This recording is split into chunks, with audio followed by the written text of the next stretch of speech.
Are you ready to become awesomer? Hello everyone, this is Umar, your host, and welcome to the No Limit Selling Podcast, where industry leaders share their tips, strategies, and advice on how to make you better, stronger, faster. Get ready for another episode.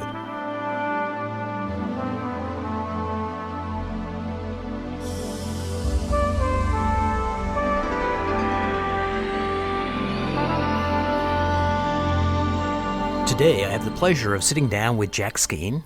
Jack, welcome to the program. Umar, thank you very much for inviting me. So, Jack, I want to take you back to when you were 15 years old. Yes. And there's always a girl in the story.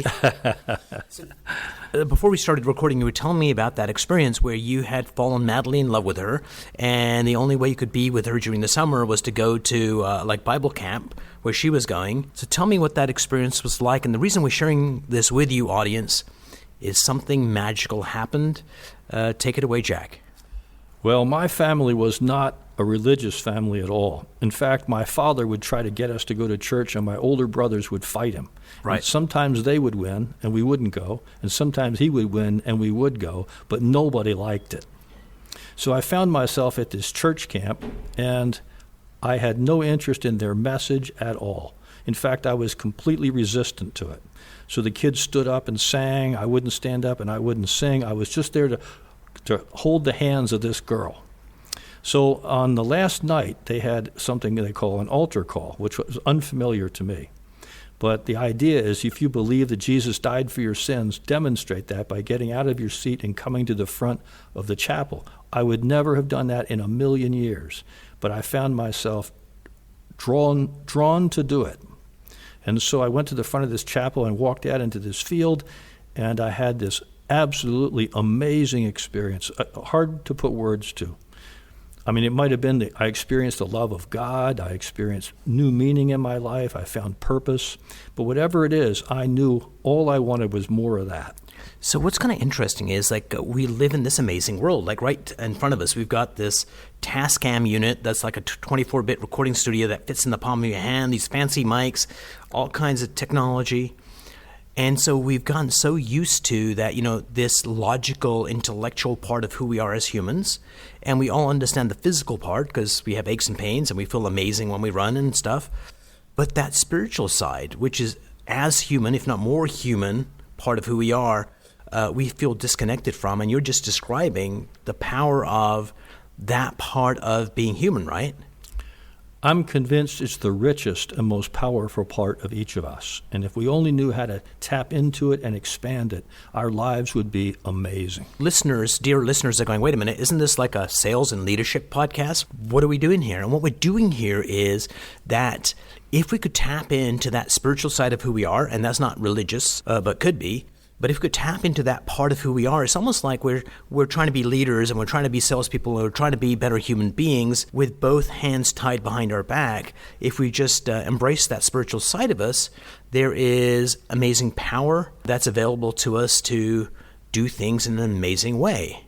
One of the questions I ask leaders frequently is, what's the most important thing you've done today? And not one yet has said, kiss my spouse or my children goodbye. So let me push back on that, because your premise is, that's the most important thing in their lives. And I would say for some people that is absolutely true.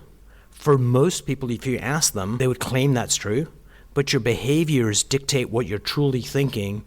And if working 50 hours a week or 80 hours a week, and the story we tell ourselves we're doing it for our family, the reality is sometimes family isn't as important. I would suspect that most people really don't realize what's truly important to them because they don't know themselves. Well, their response has been, you're absolutely right. It was the most important thing. Mm-hmm. But then I ask, why didn't you think of that? Right. And they don't have a good answer for me. I wonder what would happen if you went back, people that you asked that question to a month ago, 6 months ago, are you spending more quality time with your family now? I got you to get that realization, and I suspect a percentage of people would say, absolutely, Jack, thanks so much for pointing that out. And I would suspect that a vast majority of them would go back to their old ways and just do what they were doing.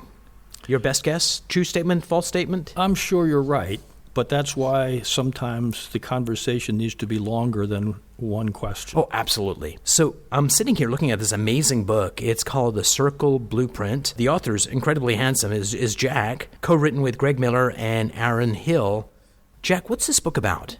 Well, one of the things I've learned about people is that they're absolutely amazing. Absolutely amazing. Everybody is.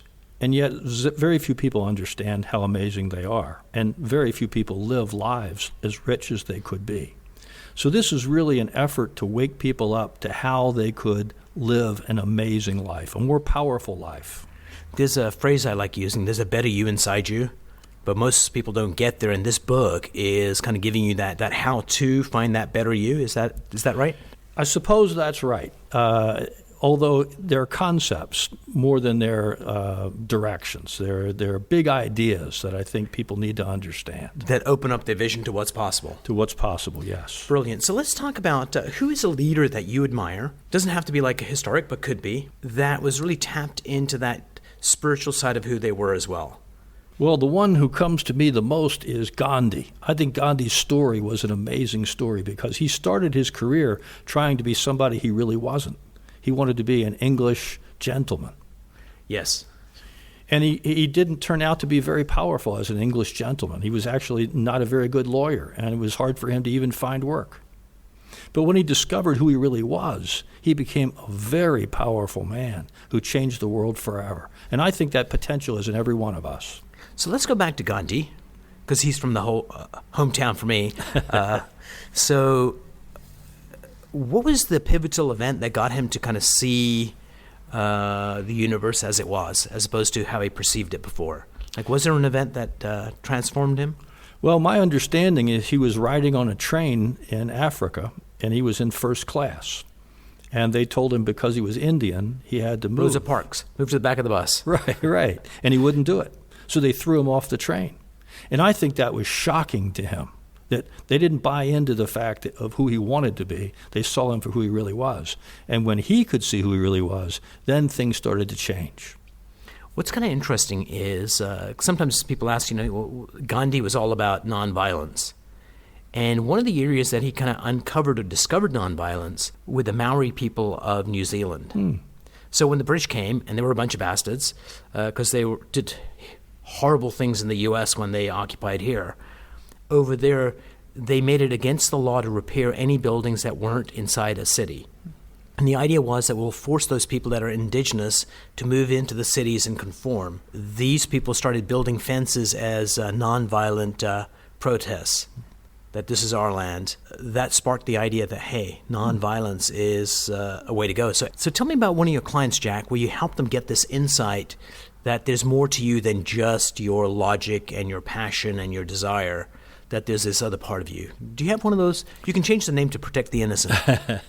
Well, I was working with an executive team in a major, actually it was a beer company, a very successful company in the country. And I was talking to them about discovering what their unique gift was and then aligning with it. Mm-hmm. And this lady thought about it, and she said, I really wanted to go to seminary. Right. And so I explored that with her. Why did she want that? And what was the purpose of it? And she actually quit her job as an executive and went to seminary. Started a whole new life for herself at middle age. I thought that was remarkable somebody would do something like that. This day and age, she's got another 45 years left. Right. And probably another 35 in good health. Right. So why do something you weren't meant to do when you could start doing stuff that makes your heart smile? And yet, I'm sure most people aren't going to work doing what they love to do. Go to any location, most people don't know what their purpose is, are doing something at some point in their life to look around and go, well, this is not the life I wanted. I wanted something different. And they think it's too late, but it's never too late, right? It's never too late. In fact, the first idea in the book is an idea it's a simple idea. I call it your circle. Well, your circle is just why you get out of bed in the morning, what matters to you. Mm-hmm. And you can have a very, very small circle, like just my own pleasure. I could get up and just do what feels good to me. Mm-hmm. But if I do, my life is not going to be very meaningful. And so if I'm going to have a big life, I've got to draw a big circle. And I would say Gandhi drew a circle around all the Indian people. Then you have to become that guy. Yeah, you step up into what you need to be. Right. Great leaders since the dawn of time have often done that, kicking and screaming and Right. thinking, I'm unworthy, I can't do this, I don't want to do this. But somehow the act of doing creates the ability to do. Right. And all of us, or most of us, really practice this concept frequently in our life. I speak to people about remembering a time when they were single. Right. And often when I do, people giggle. And I say, well, you remember you were free. You could do whatever you wanted to do whenever you wanted to do it. So why did you put somebody in your circle and give up your freedom? In some ways, that's a big loss. But the opportunity is you get to learn to love somebody. And if you give yourself to that, it changes you forever. So you've expanded your circle by putting somebody in it. Absolutely. And what's amazing is when I look at the military, pick any country, let's pick the U.S., how many people that are in a platoon would take a bullet for a politician? Not many. Not many. How many would take a bullet for a 4-star general? Not many. Right? But almost every single one of those men and women would take a bullet for each other. Right. And so having that circle, that platoon becomes your family, Right. and you do heroic, amazing things. And what if you could bring that into real life and actually know that circle, and it would bring the best out of you if you realized it existed? Well, and if we just apply this concept to work, you can come to work with a very small circle. I'm just here to get a paycheck. Right. And then all you do is what's necessary to get paid. You could expand your circle and say, I'm here to learn something. And so now you come with questions, and that makes you more useful. Or you could come to work aligned with the company and go, I really want this company to succeed.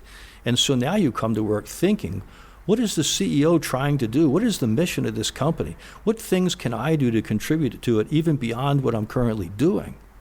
I mean, every time you expand your circle, you become more useful.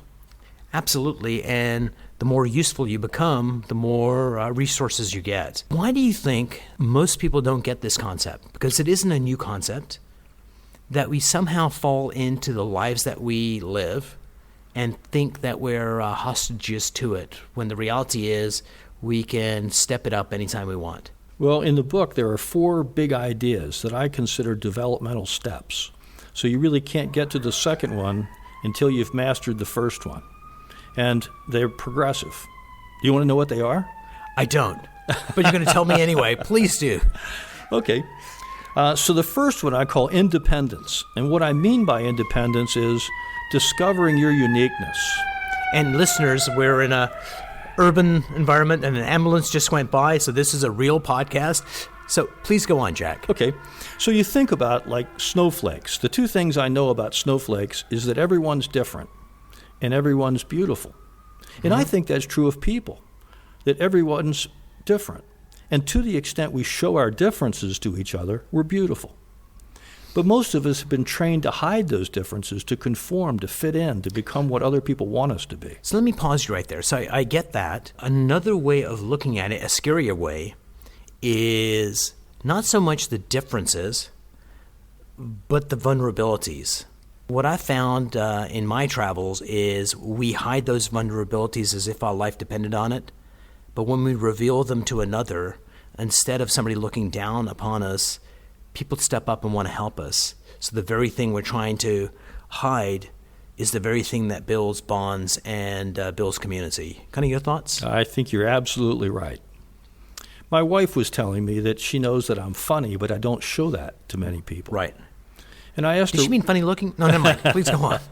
Well, I asked her, when did you discover that I was funny? Yes. And we had met 10 years before we actually started dating. Mm-hmm. And she told me that in those first early meetings, she had told me she was going to visit her aunt. And I said, is she a red ant or a black ant? Boom. She thought that was funny and remembered it all those years. That is excellent. So what's the second thing?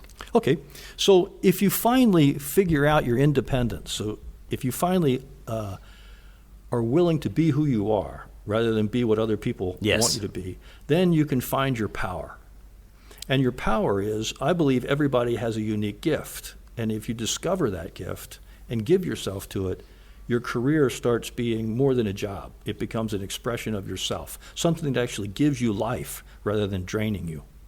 So I would obviously agree with that, but I think there's a power because someone may not realize they have a gift, but But one thing they do have is authenticity. And when they actually, because I think we have three faces. One, we show the outside world, and normally that's, look at me, I'm smart, I'm pretty. The second face, I call that, the first face is illusion. Second face is delusion. This is who we think we are. And sometimes we think we're less than we actually are. And then we've got the third space, which is who we actually are. And once we step into who we actually are, that is our most powerful, amazing self. I think that's true, but the stories of people who discover this are just wonderful. Like I read a story in the Wall Street Journal about a young man who decided he would become a cobbler. Now, I don't even know that most people even know what a cobbler is. They make pies, right? That's right, they make pies. They make shoes. Yes. Now, I just wonder what his parents would have said when he came home and said, I've decided for my career, I'm going to be a cobbler. They probably would have thought he was crazy. Do what you love and try and be the world's best. Will you ever be the world's best? The chances are no. But if you kind of go, I'll just be a cobbler, then you'll be average. But if you strive for perfection or being the best, you're always improving. Amazing things happen when you do that. Yeah, this guy makes sneakers for Nike, and he sells them to them for $10,000 a pair. So custom shoes. Yes. Nice. And he has cobbler classes. People come from all over the country to California to learn cobbling from this guy. I just think it's a remarkable story. Absolutely. I met this guy once who was a photographer, and he did portraits of horses. And it's like, that's a thing. But he flies around the world with people on private jets. Come to Japan, we've got this horse, and we want a really nice shot, or Saudi Arabia, or wherever. So that's number 2. Be yourself. Right. Independence is the first. Finding your power is your second. And what's number 3?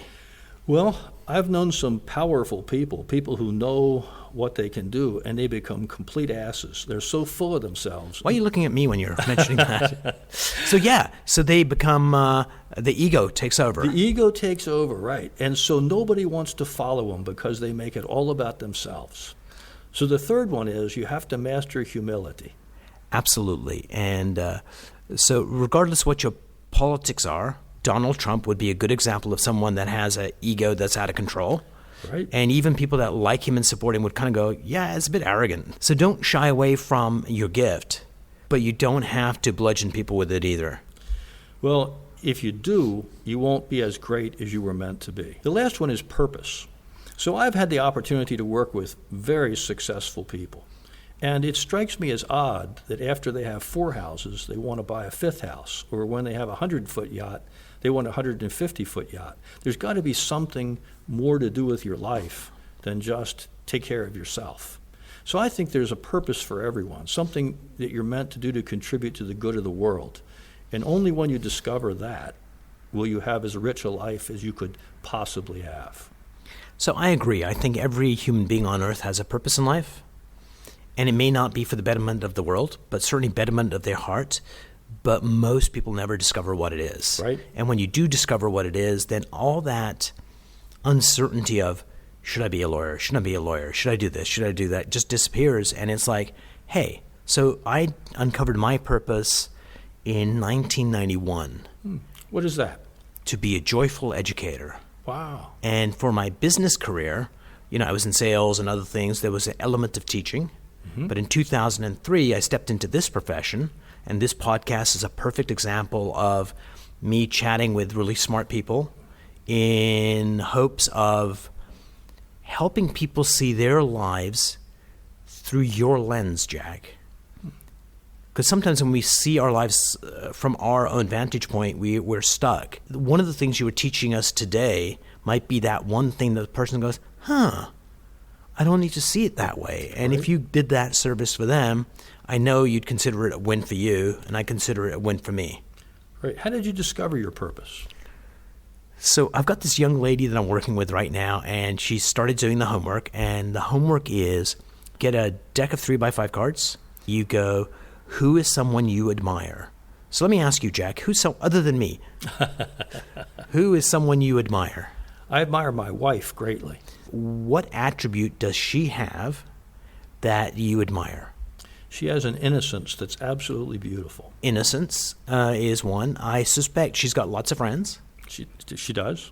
And if we picked one friend at random and I asked her, do you admire, and your wife's name again? Linda. Do you admire Linda? She goes, oh, yes, I do. What do you admire about her? And she may not pick innocence at all. She'd pick something else. So what that means is that innocence says more about you than you think. People come into our lives, and the reason we allow them to is the attributes they have. Either we admire, which means we have it in ourselves as well. The person we admire may have it the size of a building and we have it the size of a molecule, or vice versa. Flip side of that is, Jack, is there someone that you dislike immensely? Don't say the name of the person, but is someone that drives you crazy? Yes, absolutely. Now he's looking at me. I knew it. And what's the attribute that person has that you don't like? I think he's a bully. If people were thinking about you, Jack, certainly bully would not be one of the things, but I suspect there's probably a trace amount of bully, and that's the only reason that bullying irritates you. So the people that come into our lives are gifts because they allow us to find what's noble within us, because seeing it in ourselves is so hard. And also people that are so irritating that when someone's doing that and I kind of go, wow, they're pushy. And then I go, am I pushy too? And sometimes the answer is, in this area, yep, you are. I've heard that said, if you spot it, you got it. I love that. Deck of 3x5 cards, and people write down all the attributes that they admire in other people. The second thing is, what do you love to do that fulfills you? And it could be being creative or an artist or speaking or solving problems or whatever. And then you combine that information and you uncover your purpose with attributes and doing thing. How you know you've got it is when it resonates with your heart. And you go, oh my God, that is it. And then you look back at your life and go, every single thing I've ever done has had a portion of this. And if you're lucky, what you're doing right now is 100% of that. And for me, being a joyful teacher is what I do full time. And every day is a joyous day. Even if it's like a total crap day, I come home going, oh my God, I had so much fun today. That's wonderful. What a great attitude. Jack, before we part company, you are trying to do something amazing. So there's lots of peer advisory groups for leaders, CEOs. Right. Like Vistage is an amazing organization. They're the largest in the world. And there's other ones out there. In our hometown of Baltimore, there's Insight. But you want to create a peer advisory group of leaders that has a focus. What's the focus where you want to unite people around that? I do. I want to invite people into a conversation about spiritual growth. And I want them to learn how to grow themselves and how to grow each other. Absolutely. So it's like come together, and we'll be talking about business and life and all that stuff, but the focus will be let's reveal and grow and embrace that spiritual side of who you happen to be. And it's almost like a catalyst. You're already awesome. You add that into the mix and you create something spectacular. Right. If I go back to this story, the question about to CEOs or business leaders about what's the most important thing you do, I think people need to be more aware that kissing their spouse or their kids is that important to them. If they're more aware, they might stop on the way to work and look at the sunrise. And that might be a day that reorients them to the beauty around them, or to the beauty in their people, or the beauty in their business. It's like almost like learning to acquire the ability to discern things in wine, becoming a wine taster. It's a skill that takes development. And the development is really funny on that particular skill, because I went to Napa. I used to live out in Berkeley. They had this wine wheel to help Neanderthals like me figure out wine. And they had like the colors of the wine, and they had the tastes, and they also had the smells. And one of the smells that could be in your wine was wet dog. Really? I've never heard anybody go, there's not enough wet dog in this. But I guess it's one of the primary things. But the point being made is, if you don't know the vocabulary and you don't know the distinctions, how will you ever discover it? And what you're providing is creating a group where they get the lexicon of, this is the language of spirituality. And once you know it, you'll start embracing it. And it doesn't mean you'll end up being a tree hugger. What it does mean is you'll show up in a different, more powerful way. Absolutely. Jack, we're going to put all your contact information in the show notes. Jack, thanks so much for an amazing conversation, and I'm looking forward to our next. Thank you, Umar.